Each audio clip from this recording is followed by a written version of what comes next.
আসসালামু আলাইকুম রহমতুল্লাহ। আজকে আমরা আরবি 29টি হরফের সাথে একটু মানে পরিচিত তো আমরা অবশ্যই, কিন্তু এখন আমরা একটু ঝালাই করে নিব, কারণ আমাদের অনেকেরই এই 29টা হরফের উচ্চারণ শুদ্ধ হয় না, বা আমরা অনেক আগে পড়ার কারণে ভুলে যেয়ে থাকতে পারি। তো আজকে আমি দেখাই দিব যে কিভাবে এই 29টা হরফ উচ্চারণ করতে হয় এবং এই 29টা হরফ উচ্চারণ করার স্থান কি। তো শুরু করা যাক, বিসমিল্লাহ। তো আলিফকে আমরা খুব তাড়াতাড়ি পড়ব। আলিফ এভাবে করে, আলিফ, বা, তা, সা। এখন সা এটাকে আমি কীভাবে উচ্চারণ করলাম, আমার জিহ্বার সামনের অংশ, দাঁতের দুই দাঁতের আগা, এটাকে টাচ করবে, তাহলে কি হবে, এবং খুবই হালকাভাবে সা, খুবই হালকাভাবে টাচ করবে সা, এরকম। মানে আমার জিহ্বার সামনের অংশ দাঁতের দুই দাঁতের আগাকে টাচ করবে খুবই হালকাভাবে, এটা বাতাস বের হবে সা। এটা হচ্ছে সা। সা অনেকে আমরা বলি সা বলি, কিন্তু সা কিন্তু না, এটা হবে সা। তারপর হবে জিম, হ্যাঁ। এখন এই হ্যাঁ এটা খুবই মোটা করে পড়তে হবে। হ্যাঁ এটা আমরা কীভাবে পড়ি, হ্যাঁ এর উচ্চারণটা আমাদের গলার মধ্যবর্তী স্থান থেকে এই আওয়াজটা আসবে, হ্যাঁ খুবই মোটা হবে এবং আমার গলার মধ্যস্থান থেকে আসবে হ্যাঁ।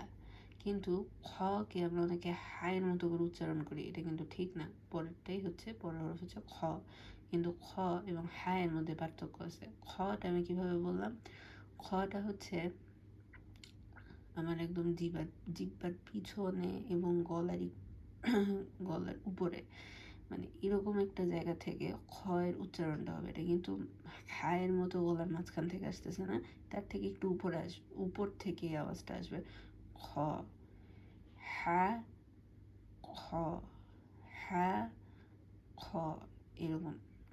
খয়ের উচ্চারণটাও মোটা হবে, কিন্তু হায়ের মতো এত না, হ্যাঁ এবং খ।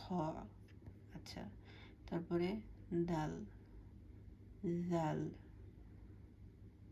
জালের ক্ষেত্রেও এই সা যেভাবে উচ্চারণ করছি, জাল এভাবে উচ্চারণ করব। আমার জিহ্বার সামনের অংশ দুই দাঁতের আগা টাচ করবে খুবই নরমভাবে, জাল, জাল, এভাবে করে। তো দাল, জাল, র, র, রকে আমরা কিন্তু অনেকে নর্মাল র পড়ি, এটা কিন্তু হবে না। রতে আমাদের জিহ্বা যত বেশি উল্টানো যায় তত বেশি উল্টাবো আমরা, র, র, এরকম করে একটা স্ট্রং একটা ইয়ে আসবে, রব্বি, র, নর্মাল র না যেটা আমরা বলি, এটা আরও বেশি আমাদের যে জিহ্বা এটা টুইস্ট হবে পিছনের দিকে, র, এভাবে করে। তো র, তারপরে এটা হবে ঝা, এটার উচ্চারণ হবে ঝা। আমরা অনেকেই র ঝাকে যা বলি অথবা জ বলি, কিন্তু এটা কিন্তু ঠিক না। র এরপরে আসবে ঝা। আমরা যদি মানে ঝায়ের উচ্চারণটা না বুঝি, তাহলে ইংলিশে ZHA যেরকম উচ্চারণটা হবে, ইমাজিন ওই রকমই উচ্চারণ এখানে হবে ঝা, ঠিক আছে। তারপর হচ্ছে সিন, শিন, সদ, দদ, ত, ত, ত এর উচ্চারণটা একটু মোটা হবে, তায়ের মতো এত পাতলা না, একটু মোটা।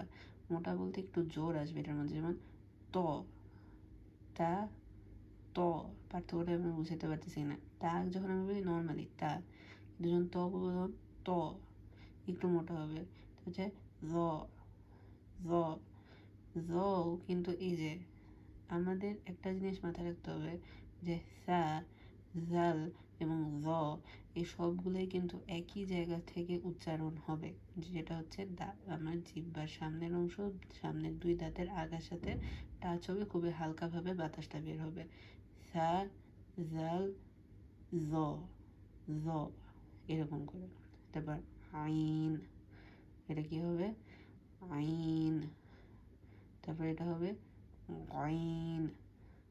এখন এখানে একটা কথা আছে, আইন, আইন, আইনের উচ্চারণটা কিন্তু অনেক বেশি মোটা, কিন্তু আইনের উচ্চারণ এত মোটা না।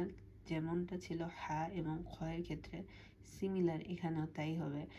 আইন গলার মাঝখান থেকে আসবে, আইন আইন গলার একটু উপর অংশ থেকে আসবে, মানে মাঝখান থেকে একটু উপরের দিকে, মানে আমাদের জিহ্বার দিকে আর কি। আইন আইন আইন আইন, পার্থক্যটা বুঝাতে পারলাম কিনা। তারপরে আসবে হচ্ছে ফা। ফা কি হবে, যে আমাদের উপরের দুই দাঁত মাঝখানে, মানে নিচের ঠোঁটের মাঝখানে টাচ করবে, ফা ফা। তারপর কফ। কফ হচ্ছে হায়ের মতো মাঝখান থেকে, বা আইনের মতো মাঝখান থেকে খুব মোটা করে হবে, কফ। কাফ নর্মালি আমরা যেরকম বলি কাফ, কাফ।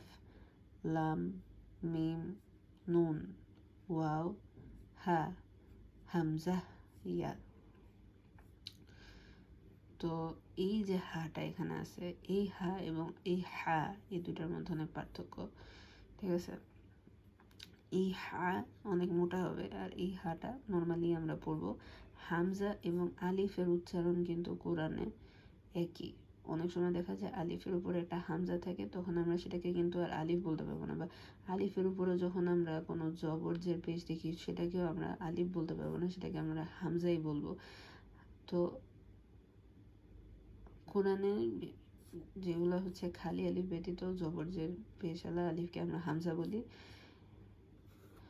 এবং সেটার এই হামজার উচ্চারণ আলিফের মতোই, মানে মানে হবে, মানে হামজা জবর হামজা জের ই, হামজা পেশ উ, এরকম, এবং আসবে ইয়া। তো এই হলো আমাদের আরবির 29টি হরফ।